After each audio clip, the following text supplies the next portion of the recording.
Professional wrestling is the one true sport. Other sports have their share of intense, dramatic moments, but nothing can compare with professional wrestling.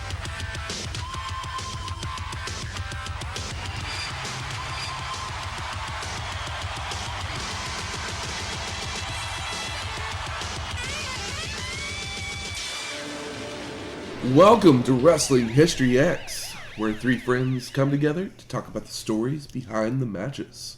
I'm Matt. I'm here, standing by my man. And I'm having deja vu. Welcome to episode 241, WWF Monday Night RAW. Wonder what'll happen on this show.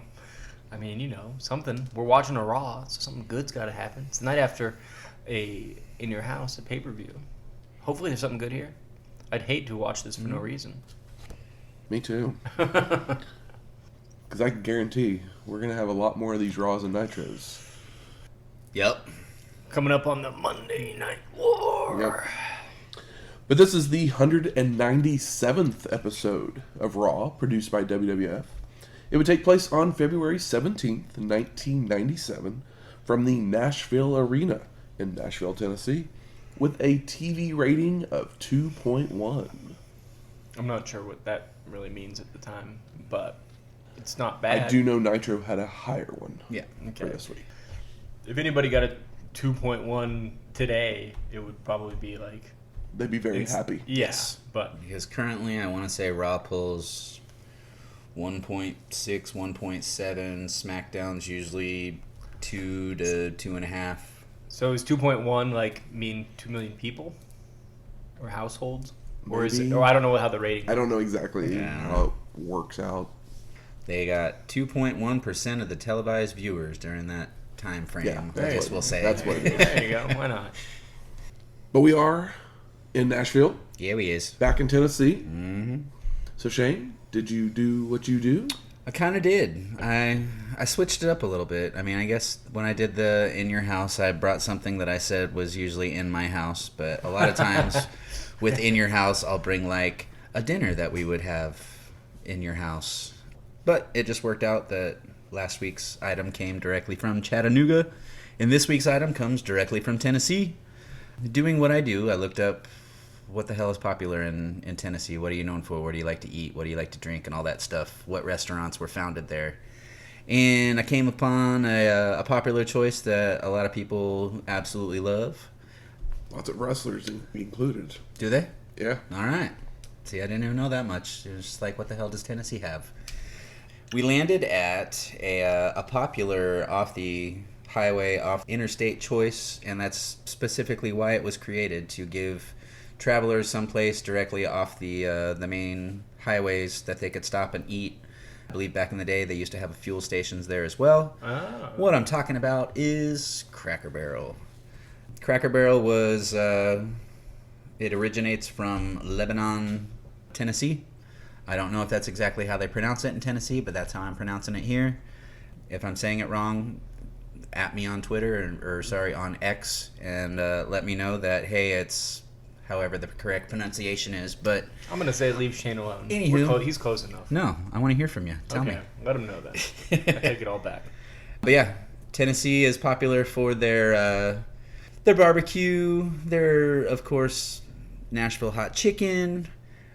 The number one food that you must try when you go there is the meat and three, which is a choice of some sort of meat and 3 sides.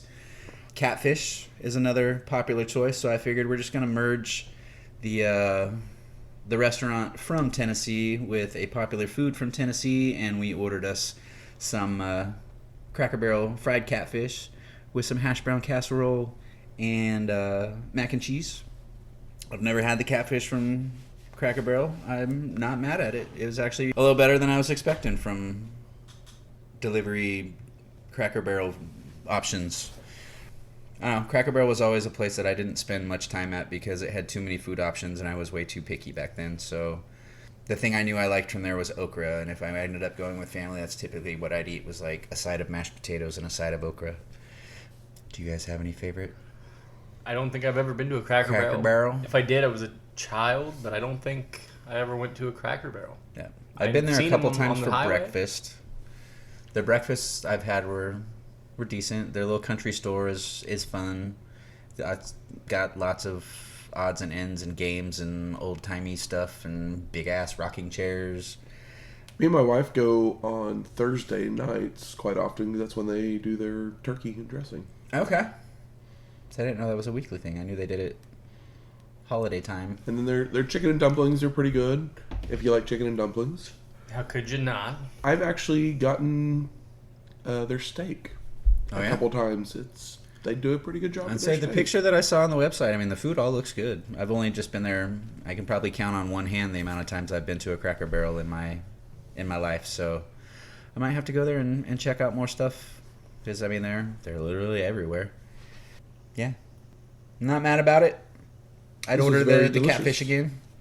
Catfish is always delicious. Mm-hmm. Yeah. Need a little hot sauce, but squeeze the lemon over the top of it was still just. I know I ate it so fast I enough. should have grabbed hot sauce. I got hot sauce in there. Let me do what I do. Crunch, crunch. I don't know how crunchy it'll be because it's been sitting here for a few, but we'll at least get a squishy bite of stuff. Actually, I just want fake catfish. This mac and cheese got we're cold all on waiting me. for. That's right. Macaroni All right, here we mouth. go. I don't know if that made any noise, but I heard a little something. I heard it. I cringed a little. Well, something that would happen around the same time as this Raw, Vegas Vacation would hit the theater the same weekend. Oh, them Griswolds. You got strong opinions? I've only ever seen parts of this on cable. I will say, of the Griswold Vacation movies, this one is probably my least favorite. It has a lot of memorable moments in it, like the majority of the Vacation, European Vacation, Christmas Vacation. Are you including the 2015 sequel? No. Okay. I've never watched that one just because the glory of Griswold's is you got to have a new Rusty, you got to have a new Audrey, but you got to have people that aren't really well known just yet. So throwing Ed Helms and I almost said Aguilera, Applegate into a Vacation movie. That's weird. It's not the right. I mean, I don't know if they're. I don't know which character. Yeah. I think he's Russ. I don't know if she's his wife or if she's Audrey. But it's the wrong vibe. Yeah, it just you have somebody too well known in there, which I love the idea behind it because I'd said that for the longest time is they need to make a new Vacation movie, but it needs to be one that kind of catches you by surprise. And essentially, that's kind of what they did. They spun it on the Rusty side and then had them travel home to the family or something like that. I don't know. So that one doesn't have. It's got Chevy Chase. Okay. And Beverly Chevy and Beverly. Beverly are in the Leslie Mann plays Audrey. Okay. In that one. Yeah. See, those are two overly well-known people. You know, your original Russ was Anthony Michael Hall, and he was still finding himself in Hollywood. Your next one, nobody remembers because he wore a beret in European Vacation. Is not as memorable as Vacation or Christmas you Vacation. Got Christmas Vacation with Johnny Galecki before his real stardom on Roseanne and The Big Bang Theory. And then Vegas Vacation with Ethan Embry. Again, he was a child actor who was finding his footing in Hollywood. He'd been in the movie Dutch with Ed O'Neill. Love Dutch. I think he'd already done Empire Records by this time. Oh, yeah, that is him. Yeah. So, I mean, he'd had a couple of bit parts. A couple of bit parts that, were memorable, but, he was a fun choice for Rusty. But as far as the storyline goes, this one is on the lower tier of the other ones. It's got the return, obviously, of Randy Quaid. Yep. Love Randy Quaid. You've got the return of... I can't think of her name. She plays Jenna Maroney on 30 Rock. Jane Krasinski. Yeah, I always mix her name up, or Krakowski, or I think Krakowski is the one from Malcolm in the Middle. Yeah, I don't know. I could have said her last name wrong, but I think her name's Jane. I remember my sister saw her once in East Hampton and said that she had a very ugly baby, which I thought was rude. My sister's normally not that mean. Wow.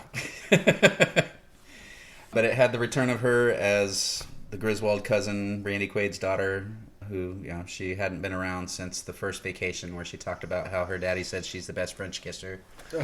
Actually, it's not. Is that not her? It's not Krakowski. It's a lady named Shay DeLynn. Okay, I thought she was back for this one. Maybe I'm wrong. Mm-mm. All I know is that probably a scene where they play roulette.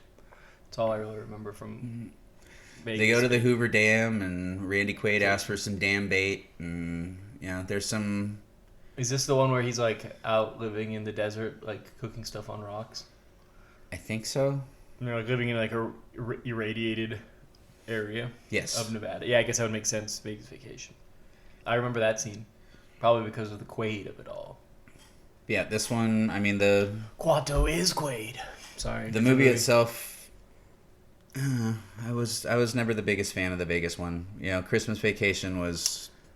That's the best one. Fantastic. Right? I mean, if either Vacation or Christmas Vacation are the two best ones. Yeah. I mean, it's Christmas Vacation is just, I think, because it takes place at Christmas and there's not a lot of great Christmas movies, that like that one automatically gets like, it's like, oh well, this is probably the funniest Christmas movie. The Euro Vacation, I like that one. I think just because it became more of a guilty pleasure one because it was the one that was constantly playing on TV. Yeah. It's got the William Zabka crossover. So, you've got Mr. 80s movie in a vacation one as Audrey's cheating boyfriend. Yeah, it's... fine. Yeah. It's fine. It's good. It's fun. It's a quintessential cable movie. They were pigs. Yeah, Vegas Vacation, it's fun, but eh. You know what I think of first is I think of Sunday afternoon on Comedy Central is Vegas Vacation to me. It's like that's where that shit gets slotted in. And that's where you catch parts of it. It's like it's not prime time worthy. It gets thrown on Sunday afternoon. Maybe even probably not even in a vacation marathon because they didn't want to pay for the rights for the two most popular movies. Like old Russ becomes Nick Papagiorgio. I think that's his alter ego so he can gamble in the casinos because he's... His story arc of the movie? 15 years later, he's still only a teenager. It's, has that whole Simpsons effect to it. Yeah, I do like that about it. It's like it's a different person, but they're not that much older. And it definitely has the most forgettable Audrey. I know, I always forget that it's Marisol Nichols. I don't even know who that is. Yeah, I had to look her up because... Riverdale's one of the moms. Okay. She played like Veronica's mom. Yeah, or Veronica's something? mom. Yeah. Wow. Okay. I think I know who Veronica's mom is. I watched like a little bit of the first season of that show. Cause like it's kind of like Twin Peaks, and then I watched the first season and stopped. But Mädchen and Mick was in it. That's the only reason That's the only mom I know, but that's because I've watched Twin Peaks too many times. She's not famous for anything else. Well, let's move on. It's time. To some Monday Night Raw. Let's do it. And Jim Gross welcomes us to the show, joined by Jerry the King Lawler. And we go straight to our first match. Sycho Sid versus Bret the Hitman Hart. Oh, shit. For the WWF Championship. I know, something smelled funny. I was like, first match? They're putting this on top? Okay. So both men are staring each other down when Stone Cold Steve Austin rolls into the ring and begins to brawl with Bret. Yeah, he does. Oh my God. Sid just looks on. Officials get them separated, only for Sycho Sid to start hammering away on Stone Cold. So Austin responds by chop blocking Sid's knee from behind. Oh, That and son does of a he bitch, sell Austin. it? Does the Sid sell that knee? Yeah, he does. The Hitman's back to brawling with Stone Cold as Sycho Sid's clutching his knee, yelling, "Damn it!" until officials can get Austin out of the ring. Sid acts like he's ready to go, but the ref calls off the match. I mean, Sid does a great job of selling, like, yo, I'm going to fight through the pain. Seems serious about it, but they won't let it happen. JR then sends us to highlights of last week's Raw, where Shawn Michaels is shown giving his Lost His Smile speech. Cry me a river. Before we get highlights of In Your House Final Four, we see some of the match in still photo form, because you're not getting video package. I mean, tomorrow night, they're probably going to be selling the replay, right? That's right. We then go to the locker room. Kevin Kelly is there with Sycho Sid. And he starts yelling that nothing and no one will prevent him from finishing his destiny in becoming the WWF champion.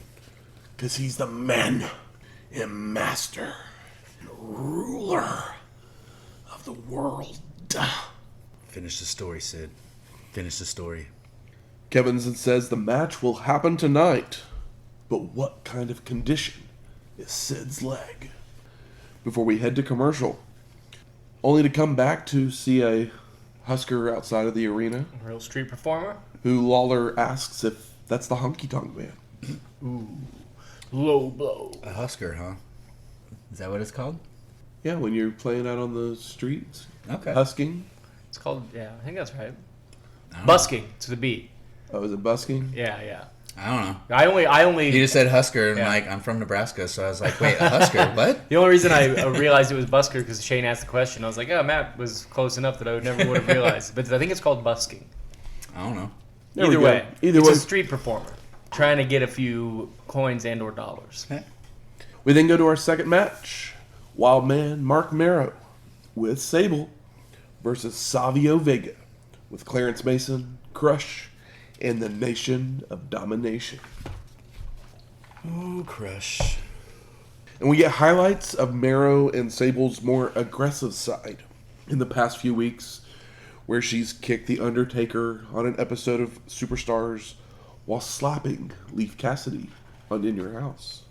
Savio starts it off with right hands and turnbuckle smashes until Wildman delivers several arm drags and a dropkick that sends Vega out to the floor. The Wildman then follows out with a somersault plancha onto Savio and Crush before hitting a double noggin knocker on them as well, before returning to the ring to continue the attack, only to run into a roundhouse kick. Vega with chokes and a spinning heel kick, but the Wildman fires back with a leaping forearm for a 2 count. Savio responds with a clothesline and chops as Ross tells us that Ahmed Johnson was just released from a Lowell, Massachusetts hospital where he had been since the previous Thursday. Because I guess he got hurt on the Raw the previous Thursday. Did Savio do it? Do we know? Probably. The damnation. Yeah, they got to get initiated into the nation. Mero again fires up with punches and mounted punches, only for Vega to hotshot the Wildman on the turnbuckle, followed by a snap suplex and tossing Mero out to the floor. And one of the rappers in the Nation of Domination starts stomping away on the Wildman when Sable would come over to start kicking him to protect her man. Savio would roll Mero back in and go for a splash in a corner, only for the Wildman to move, followed by a back body drop and a Samoan drop. Now, while this is happening, the Nation of Domination starts to close in on Sable outside of the ring. That's what she gets for standing by her man. So she jumps in the ring to escape their grasp, causing the ref to call for a disqualification. Even though she literally did nothing except for jump in and roll through the ring to the other side. That's how it used to be. When someone else that gets in the ring that's not in the match, they ring the bell. But it's the ref's discretion, guys. Post-match, Mero and Sable are being cornered when Ahmed Johnson, in a pink sweatsuit, would hit the ring with his 2x4 to clear the ring. I know, but the crowd's hot for Ahmed Johnson. It's high energy. They're happy to see him. Ahmed looks serious. It's just a shame that... Looks all serious in his pink sweats. Yeah, but the face. He does so much with his face. He looks like such an angry man. Uh-huh. So I have a bit of a sad note here. I believe it was on the plancha out of the ring, but it might have been on the night before. Not quite sure because he was limping around on the pay-per-view.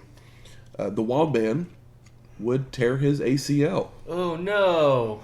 And will be gone for the next 8 months. And there goes Wildman Marc Mero's career in the WWF as Sable gets pushed while he's gone, I imagine. Probably. Foreshadowing. I mean, I'm just saying. I mean, we've been... I've always heard people shit on Marc Mero over and over again, and he's the guy that has put in the time and gotten better and better, and I think he's a great performer. And it's a shame to know that this is where that happens. Johnny. I know, and I think he did a good job in WWE, but he didn't quite get to fully spread his wings and go quote unquote wild, but No, but I mean, they're gearing up for a heel turn, and there goes his knee, and there goes his career, unfortunately. Hate to see it. So we go to commercials, but we come back to what just happened moments ago before going to the back with Bret Hart. And the Hitman believes he needs to keep his eyes open for Austin, saying everybody is contenders, but that is all they are. Saying, bring it on, with the possibility of facing The Undertaker at WrestleMania 13. Brought to you by PlayStation. So we go to our third match, Leif Cassidy versus Rocky Maivia for the WWF Intercontinental Championship, with Sonny as a special timekeeper. That's interesting. She comes out wearing very little to put a boa around Rocky Maivia's neck. And we're shown highlights of Rocky winning the belt on the previous Raw. And we haven't seen Sonny since In Your House 10, which was episode 221. Wow, it really has been a couple months, huh? A little bit. I was wondering. And the match gets going. It's back and forth until Maivia clotheslines Leif over the ropes to the floor, followed by a crossbody and arm drags once Cassidy's back in. And Rocky works the arm as we go to double screen to hear from Hunter Hearst Helmsley, who calls Maivia the luckiest punk in the world.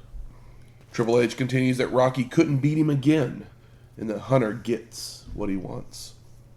Ross then asks him about Goldust, with Triple H saying that they have a score to settle, and if he finds him, the golden one is all mine. Now, while this was happening, Leif has taken over control with an enziguri and a clothesline for a 2 count, before multiple kicks and working the arm of Rocky with holds. Cassidy telegraphs a back body drop, allowing Maivia to nail a sunset flip for a near fall, an inside cradle for a 2 count, but Leif runs Rocky shoulder first into a turnbuckle, followed by a hammerlock DDT to continue the punishment on the shoulder. Cassidy hits a body slam and heads up top for a single sledge to the top of Maivia's head for a near fall. Leif with another body slam, heading up top once more.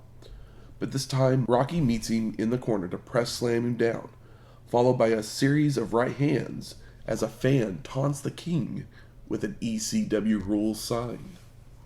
Now Maivia heads up top to fly off with a crossbody, but he doesn't make the cover, instead picking up Cassidy to deliver a shoulder breaker for the pin and the win. Totally forgot that Rock's finishing move used to be a shoulder breaker. Also, it's like he had him there. They're making The Rock look strong. He could have pinned him with the crossbody.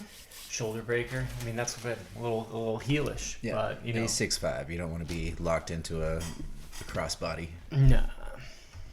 Post-match, Lawler grabs the ECW sign away from the fan, saying that 99% of people have never heard of ECW, comparing it to Escape from New York, where thugs, misfits, and has-beens who couldn't make it in the WWF go, before challenging them to come to Raw the very next week.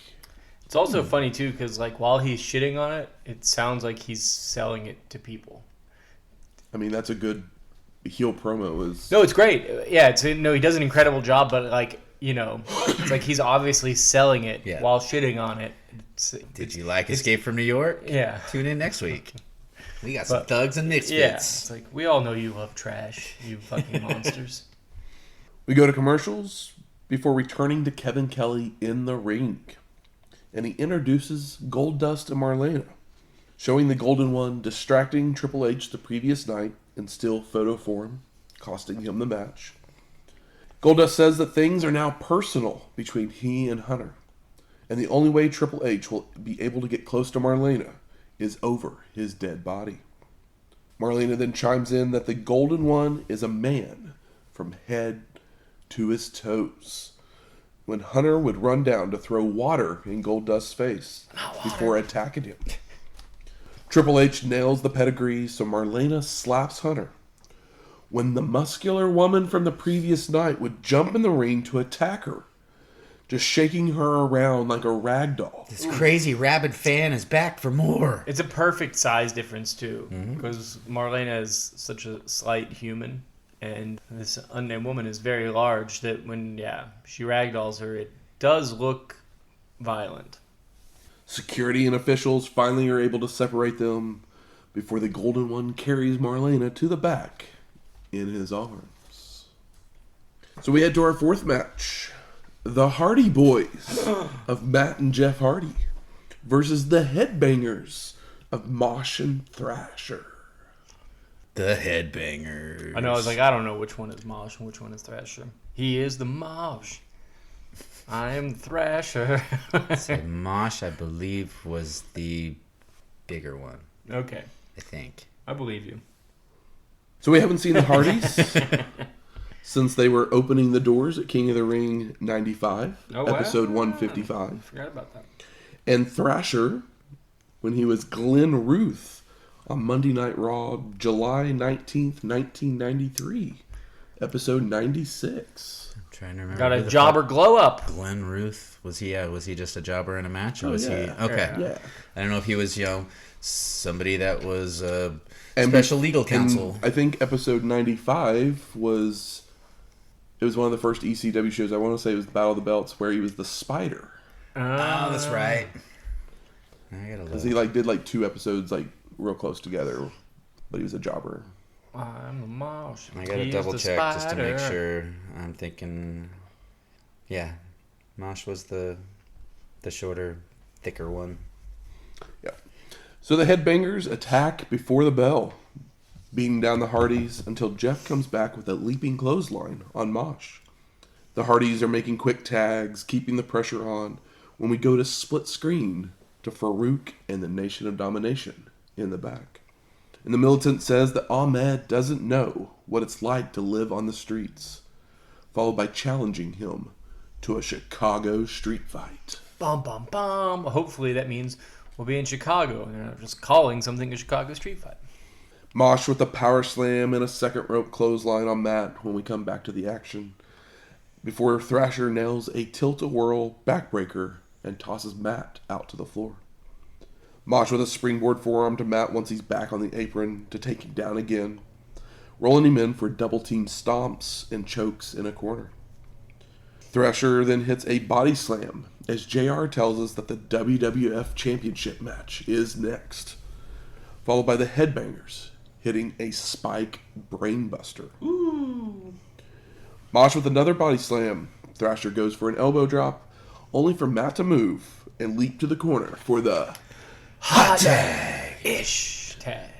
Jeff with drop kicks to everyone, but gets destroyed by a clothesline by a Huge botch. clothesline.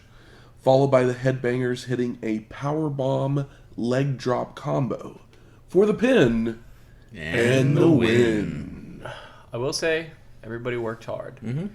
Headbangers tossed around some Hardy Boys. Some of that stuff looked stiff. And I'd like to tell you that we'll get to see the Hardy Boys as a regular occurrence. No, of course not yet. But literally the next time we'll see them is 1999. Yeah. I figured 98. He'll be here in no time. Yeah. No time at all. No time at all. Who shows up first, them or the Brood? Or is it just kind of the same time? I think Brood is I think first. the Brood is first, yeah. God damn, the Brood intro. Gangrel. I was hoping, I mean, honestly, it's a good thing that they weren't like, well, we have Edge and Christian, let's bring Gangrel in, but like that would just lower their star name in AEW. They don't have Edge and Christian. They've got Christian Cage and Adam Copeland. Yeah, I know. They're Edge and Christian guys. Yeah. They don't have Daniel Bryan. They have Bryan Danielson. Mm-hmm. They got Adam Cole instead of... Wait, no, that doesn't work. They've got Adam Cole instead of... They got Adam Cole and Roderick Strong instead of the Undisputed Era. Yeah. Yeah. So we go to commercial as we see Sid prepare for his match. But when we come back, we head to the ring for our fifth match. Yeah. Sycho Sid versus Bret, the Hitman Hart, for the WWF Championship. Sid makes his way down to the ring as Ross shows us what happened earlier in the evening with Austin attacking before the match could start. And we come back from the footage with Bret making his way from his locker room to the ring, when Stone Cold would attack him out of nowhere. Oh my gosh. My God, gosh. We're on WWF television. Yeah. Psycho Sid would run backstage to get into the middle of it. Sid got back there fast. Ooh, he was sweaty and pissed already. It was almost like he knew it was going to happen. Yeah. With officials, including Vince McMahon, Yeah. separating all three men as we go to commercial again. Damn, Austin. We come back to see the footage from before the commercial, before going to Kevin Kelly, who is with President Gorilla Monsoon in the back. And Gorilla guarantees the title defense will happen tonight, because they don't tease something and not deliver. Ouch. Shots fired. But also wish someone would have reminded Vince of this sometime in the mid-2010s. Yeah. It's alright. His brain was a little meltier then. So we go to our sixth match. Flash Funk with the Funkettes versus Owen Hart with Clarence Mason. Flash, you're just too funky for me. Yeah, the intro is long, but at least the girls are hot. Okay. Yeah. Doesn't apply to everybody. So Owen comes out with both tag team championship belts, as JR tells us that Marlena is headed to the hospital as she's coughing up blood. Oh my goodness. She popped an implant. It comes out your throat. It's like, it comes out the throat. I don't know. We then see the footage from the Royal Rumble and In Your House, where Hart and British Bulldog have had some miscommunications, before we get athletic reversals to start us off, until Flash takes control with a dropkick and an arm drag into an arm lock. But Owen fires back with a clothesline and goes for an elbow drop, which Funk avoids, leading the two to both try dropkicks at the same time. And a phone call comes in to speak to Lawler. And it's Paul Heyman. Oh my gosh. He says he will be at the Manhattan Center the next week, along with some of his ECW wrestlers. So we don't have instant replay, but we have conference calls available on air, huh? Absolutely. Well, instant Gotcha. replay. They have instant replay, just not instant replay rule, where you can't be like, oh well, Can't change the match. can't change the call Yeah. because of it. So meanwhile, our competitors go into a test of strength, Yeah. which leads us to each man hitting a monkey flip, when Flash would nail a thrust kick. Funk runs into a boot in the corner, allowing Hart to charge out with a clothesline, and looks to put the sharpshooter on, when Mason would get on the apron, distracting Owen, allowing Flash to cradle him up for a 2 count. And Hart goes to argue with Clarence, like, dude, what are you doing? So Funk drop kicks him out of the ring, followed by a top rope crossbody. Now Davey Boy Smith comes out, and he starts yelling at Mason as well, sending him to the back, as our competitors roll back in as we go to commercial. And we come back to the action with the two men fighting over a backslide penitent that gets a near fall for Flash, only for Owen to respond with a bridging German suplex for a 2 count. Hart keeps up the attack with a leg drop and an overhead belly-to-belly suplex for a near fall, as we go to Stone Cold in the back to talk about Bret Hart. And Austin says that Monsoon thinks he is this close to going over the edge. But Stone Cold says he's already there, reiterating that he won the Rumble. So there never should have been the Final 4 match. Austin has because he's gonna get over as a cool badass, but right now he's a little snotty and comes off as a too charged up guy that works at a tire shop. You know what I mean? Where it's what the fuck are you complaining about, dude? Just get back to work. But that's why he's getting boos. But his consistency and the badassery of it all will bubble to the top. But he does feel like a petulant child, but a petulant child that will kick your ass, which is why he's a problem. Austin continues that Shawn Michaels quit, so it should make him the WWF champion. And that's the bottom line. But this organization keeps holding me back because I'm not full of glitz and glamour. Stone Cold then finishes that he's opening up a whole keg of whoop-ass and serving it up to everybody. Because that's the bottom line. Because Stone Cold said so.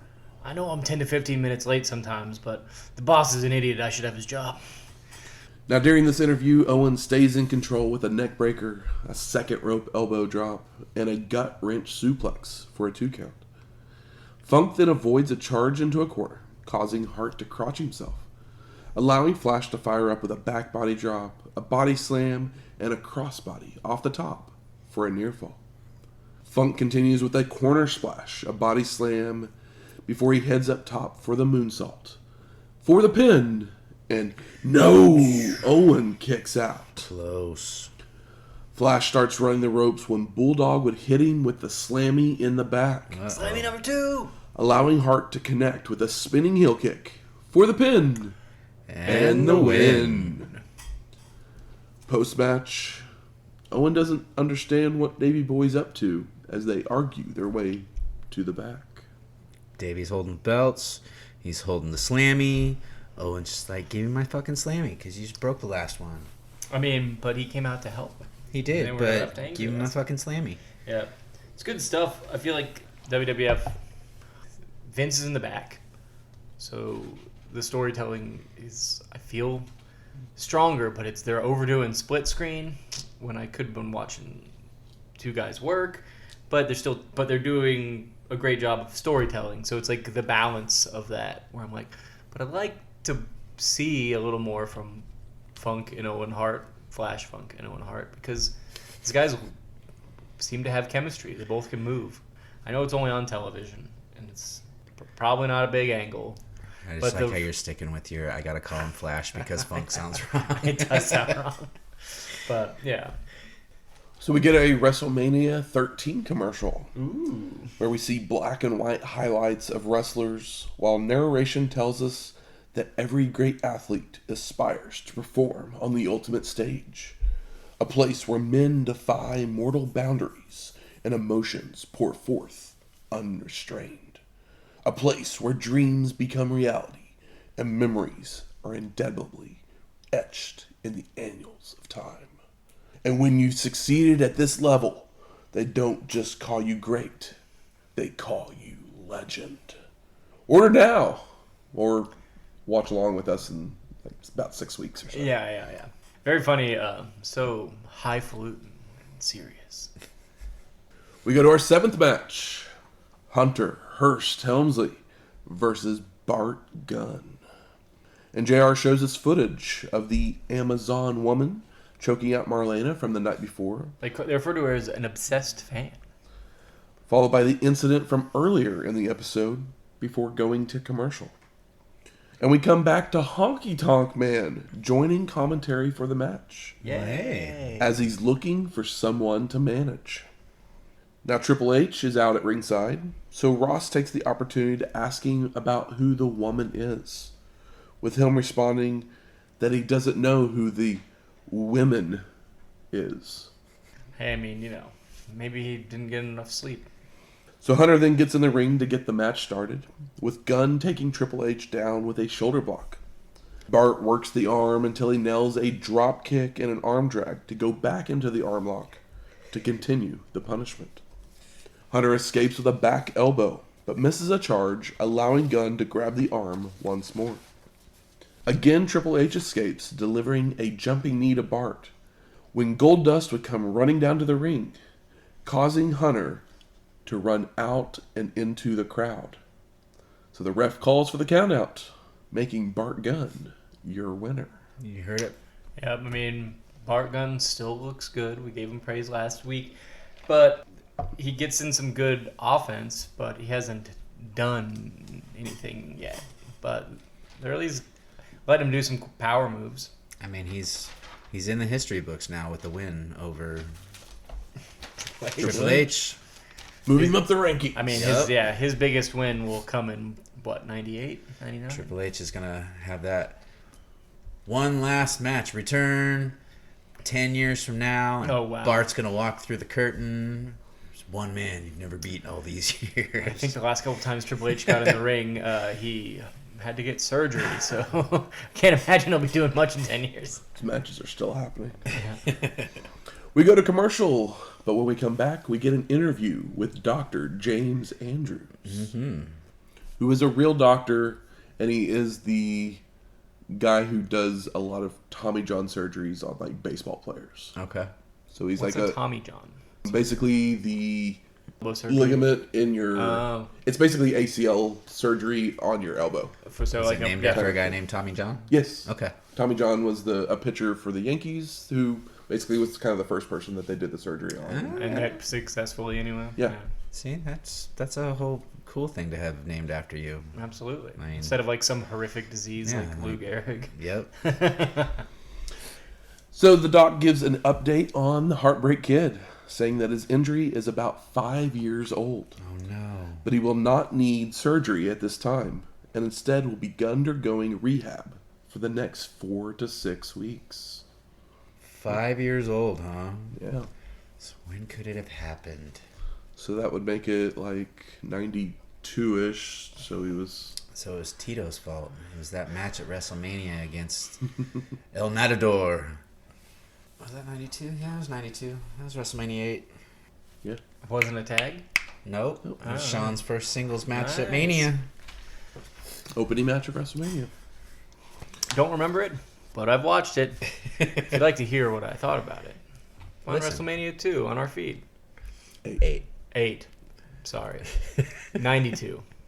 There you go. My mistake. So we then get our 8th match. Sycho Sid versus Bret, the Hitman Hart. But are we really going to get it this For time? the WWF Championship. Deja vu. Third time's a charm? So we get the footage from both Austin incidents from earlier in the evening. But we go to commercial after both men have made their way to the ring. Modern production. We come back to the bell ringing, and the match is on. Bret goes right to work with a knee to the gut, stomping away in the corner. But Sid reverses it to hammer away with forearms and a double axe handle across the back. The Hitman fights back to deliver a side Russian leg sweep, but Sycho Sid regains control with a short arm clothesline. Sid continues with stomps and right hands, but Hart nails a headbutt to the stomach, followed by a backbreaker and second rope forearms across the back. The two men keep going back and forth, working over the back of the other with headbutts and forearms, until Sycho Sid hits a backbreaker of his own for a 2 count. Sid continues with chokes and more stomps, but Bret changes the momentum by going after the knee that was hurt earlier in the evening with kicks and elbows before wrapping it around a ring post. Posted. The Hitman then locks on a figure 4 as we go to commercial with Sycho Sid screaming in pain. Foot action featuring the Air Flight Turbulence from Nike brings you the Foot Action Rewind. And we get footage of the Final 4 match where Undertaker would kick a chair into Vader's face, causing him to be busted open. Gnarly. We come back to the action in the ring where Hart continues to work the knee until Sid reverses a whip, sending Bret hard into a corner, bouncing out into a clothesline. Sycho Sid nails a leg drop for a near fall before a body slam and coming off the second rope with another leg drop for a 2 count. Sid then goes for a chokeslam, but the Hitman escapes with a poke of the eyes before charging at Sycho Sid, who moves, causing Hart to crotch himself on the ropes. Oof. And there's been, Sid got a big pop on that last comeback. There was some cheers and jeers for him. Mm-hmm. Fans, there's still Sid fans out there. Sid delivers several clubbing blows to the back before charging in himself to be back body dropped out to the floor. When Stone Cold would run in from the crowd, only for Sycho Sid to beat him down on the floor. Sid would return to the ring with a sunset flip, only for Bret to roll through and lock on the sharpshooter. Oh my gosh. Austin would jump on the apron with a chair, whacking the Hitman over the head, breaking up the submission, and allowing Sycho Sid to powerbomb Hart for the pin and the win. And new Post-match, Sid celebrates with the crowd when dong, Undertaker walks to the ring for a stare down with Sycho Sid. Holy shit. Holy shit. So I ask you, gentlemen, what are your overall thoughts of Monday Night Raw from February 17th, 1997? Pretty sick that Sid won. I mean, really didn't expect it. He's still over. He's still getting chants and cheers. The Austin thing may have been almost overdone here, but after Sid pins him, it's not overdone anymore. Now it's just like there's a fucking blood feud between these guys that doesn't involve the belt even at this point. Which, yeah, like my big takeaway is like they're really doing it everywhere. There's big angles, everything's angles, and they're all pretty strong. Granted, the biggest angle is around the title belt. So they've got their priorities in check. Yep. Not a bad show. The Austin chaos I enjoyed. Cool to see Matt and Jeff because I wasn't expecting them. No, not at all. I'm trying to think of What what about else. the Headbangers? Are you not excited to see Oh yeah, the I mean, Headbangers? I enjoy my Headbangers. I don't know if I was excited or surprised, but As wasn't a upset about it.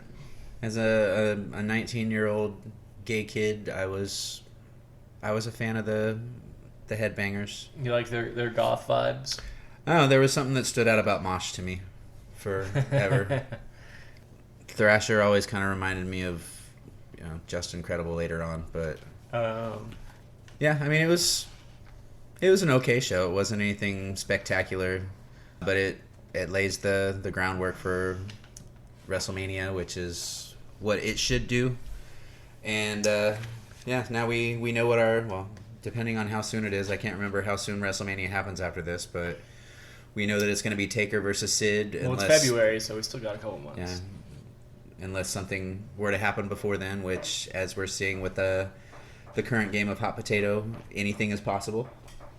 Yeah, there's like Austin, Bret, Sid, Taker, and then Vader's on the lower end of like, but you could still see him with the belt. But like, there's all these guys feel like viable champions, especially after Sid scoops it right off of Bret like the next day. So it's like, oh well, it could be any of the five guys' nights. How often does it feel like that in any company? That's a pretty special thing. The only interesting things on this show is the title stuff. Stone Cold, Bret, Sid. Yeah. That's the focus of the show, which is fine because it does make the show interesting and kept my attention. Maybe a little bit of the sprinkling of Triple H's Mystery Woman. Yeah. That we're building that storyline as well. The rest of the show, like, there's no matches really, and what matches we do get are all broken up by interviews in the middle of them, which is unfortunate, because I mean, for what was there was decent. Yeah. But the in-ring work that was allowed was acceptable to good. Good. Where's the smart marks at? There. All right. Fuck you. I think it's time we smark it up. So what are some of the best moments of the show? I mean, Sid still getting cheers and winning really warmed the cockles of my heart. Austin saying, "Fuck everything. This is my show." I mean, yeah. I mean, this is. He opened a can of whoop ass. Keg. Yeah. This is Keg, Austin's. that's right. Yeah. It wasn't just a can; it was a whole keg. Yep. This was Austin's show for sure. Oh, I mean, like, almost to a fault because it almost felt comical by the end of the show. But it's working. But it's working, so that's why I can't complain about it. Yeah. Or I wouldn't. The ECW stuff with Lawler. Yeah. It worked for me. Yep. Lawler did a great job. We're not going to watch the next Raw, but ECW does show up. It's the ECW Invasion show. Might just have to watch it for fun because it's been a while since I've seen it.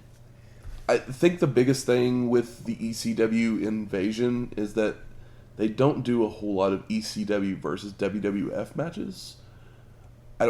Actually, I don't think there's any on, at least on that first show. It's literally ECW guys facing each other just at Raw. Yeah. Weird. Which ECW guys get matches? Yeah.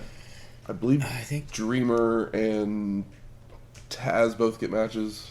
Okay. I I mean, can't but I remember. can't imagine. There was a time when Rob Van Dam showed up while he was still in ECW, but I don't know if Yeah. it's this one or if they have another. But that makes sense. Like, I can't I mean, imagine. the thing Sandman. is, there's another Raw invasion, or another Raw invasion, like, later on. Okay, that might be the one I'm Okay. thinking of. I just can't imagine Sandman. they were referring on to- Raw.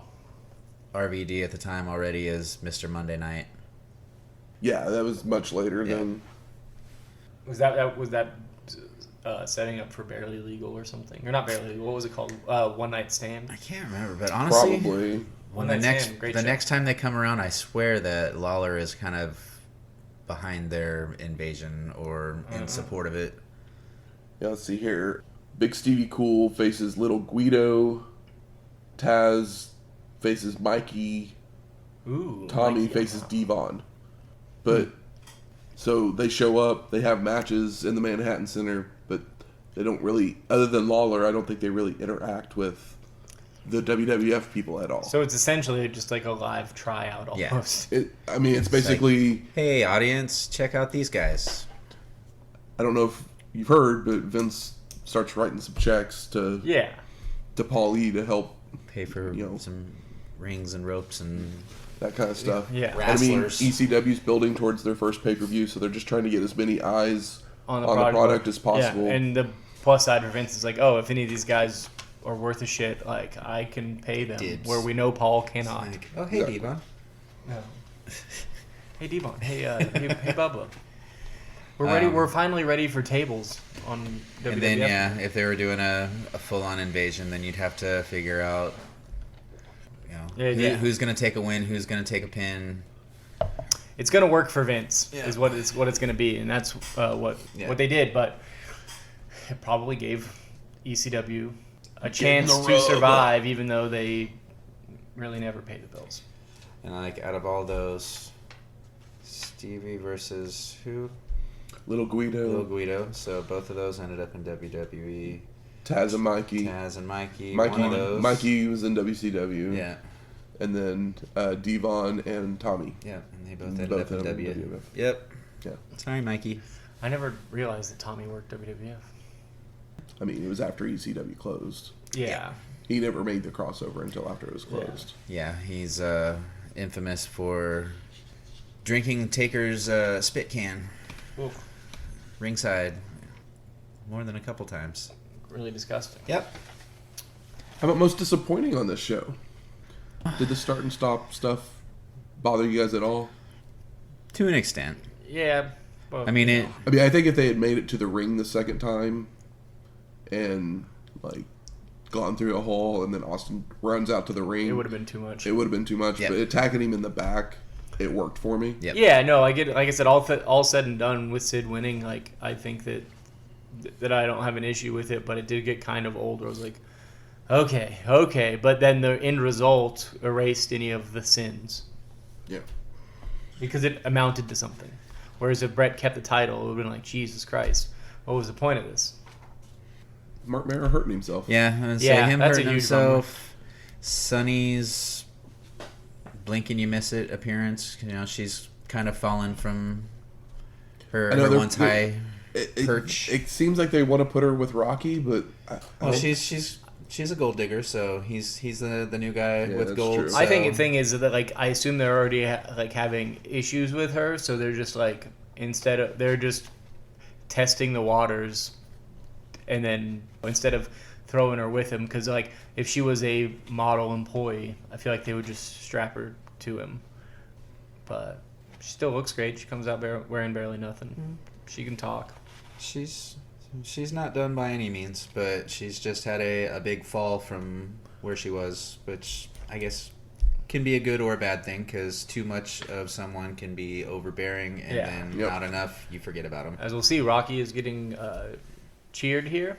And Won't be soon too he long will. before people are asking him to die. Yep. how about best performer of the night?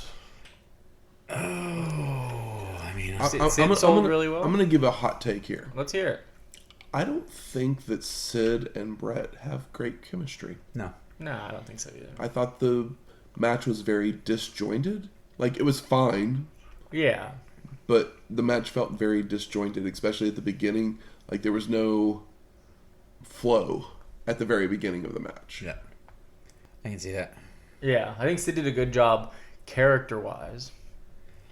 But I mean, Austin, this was his show. Yeah. It was. It's hard to, like, put anybody else above him considering the incredible character work he's done here. And the fact that really nobody got to do anything else on this show in a real way, with the exception of Steve Austin. Yep. Steve Austin, and then, I'll throw Lawler a little love just because of his ECW involvement, him pimping them out the way that he did. Yeah, in a way that it was effective. That very few people could condemn and promote something at the same time. Jerry Lawler is the guy to do it. I might go with the Amazon Woman. Yeah. That ragdolling of Marlena was it was hard to watch. It was very hard to watch. Yeah, I was like, ooh, man. It did the job. Seen that one several times, and she shakes her around, and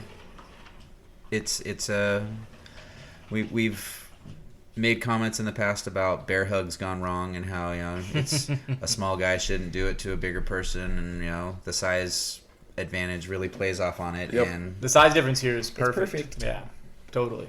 Marlena either needs to go to a chiropractor or she's going to cancel her appointment after that spot. Hopefully she doesn't have to lift anything heavy at work. How about most surprising? I mean, Hardy's. Yeah.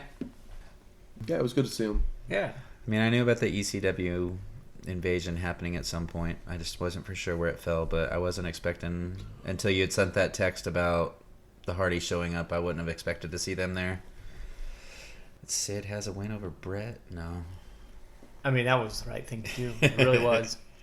That was, like, the most surprising thing outside of the Hardys. But then, like, in hindsight, it's like, well, if they didn't do that, then they didn't do Austin any favors. Well, that, and then the surprising thing was the Austin interference. Each time it was as hot or hotter than the time before that. Instead of it did build and didn't people go getting bored with it or whatever, every time it happened, because they changed it up the way that they did it, the crowd went batshit crazy. Absolutely. Because you can just feel the energy between those two. You need to get them in a ring and make history. Yeah, I mean, and they've built it well. Austin and Bret had a great singles match and fucked him at the Rumble, and they've just been rolling it out since, but with other people involved in a good way, to keep them apart from each other and get it to a fever pitch before we do it again. And now for a look back even further into the history of wrestling. The dusty finish. Bret Hart had won the WWF Championship a few months prior and was making his way to WrestleMania 9 in Las Vegas, Nevada on April 4th, 1993, to face his biggest opponent yet. Yokozuna, born 1966, into a family full of wrestlers, as his uncles were the Wild Samoans, Afa and Sycho, who would train him from an early age. Yoko would spend time in Japan and Mexico before his first major exposure in the United States was in the AWA, where he was given credit for breaking Greg Gagne's leg, ending his career. Zuno would debut in the WWF in October of 1992 under the management of Mr. Fuji, and it would immediately rocket to the top, winning the 1993 Royal Rumble, followed by being in the first match in Monday Night Raw history. For his accomplishments, Yokozuna would be inducted into the WWE Hall of Fame. And after winning the WWF Championship in the desert, he wouldn't have to wait long for his first challenge, as a returning megastar would appear. Next week, Cyber Slam 1997. Who doesn't love a good internet wrestling convention? Yeah. I mean, I don't know that I would have traveled for it, but I'm not really much of a signature guy, but I'm down to party with ECW. It's getting interesting over there. They're gearing up for their first pay-per-views, so, you know, I like to think that they're going to heat some stuff up. So music from this week's show is Monday Night Raw by Jim Johnston and Snapped by Jim Johnston as well, because we're going to play Sycho Sid's. That's right. He won the main event. And I'm happy to see it. If you like this episode or any of our other ones, please go out there, rate and review us on iTunes, Spotify, Google Play, or wherever you find your podcasts at. Do as Michael says. 65 Yeah. stars or none at all. And if you have any questions, comments, concerns. Oh, people. We're going back to Philly. So, you know what that means? I need your help. Drink ideas, food suggestions. If there's some wild, crazy combination of shit that we haven't tried yet that represents Philly or the state of Pennsylvania, let me know. Slide into our DMs. Give us a shout out on the old X. And, give me some ideas, because I'm down to 2 remaining drinks on the drink list sent by Joe. Did we do a 3D drink? No, but we did a Dudley. There was Dudley one Death Drop or something like that. Oh, yeah, I guess that is 3D. I guess that is 3D. Yeah, but I was thinking the 3D is like you take 3 liquors that start with a D and then pour them into a cup and drink it. D Serono, and then I was like, I don't know which other ones. So 3 Ds, 1 cup. It was a Dudley Drop Kick. That's Dudley what it was. Drop Kick, okay. But the 3D, it's like D Serono, which is amaretto, and then I don't know what other things. Doers. No, Doers. Oh, Jesus Christ. What's another one? This doesn't sound like a good combination. No, it's not. No. It's If you have any better point is combinations, that it's bad. And Dasani. you can email us Dr. Pepper. And Dr. Pepper, there you go. You know those fat fucks drink Dr. Pepper. at WrestlingHistoryX@gmail.com or find us on X at WrestlingHistoX. That's Wrestling HISTO. X. We'll talk to you next week. Later.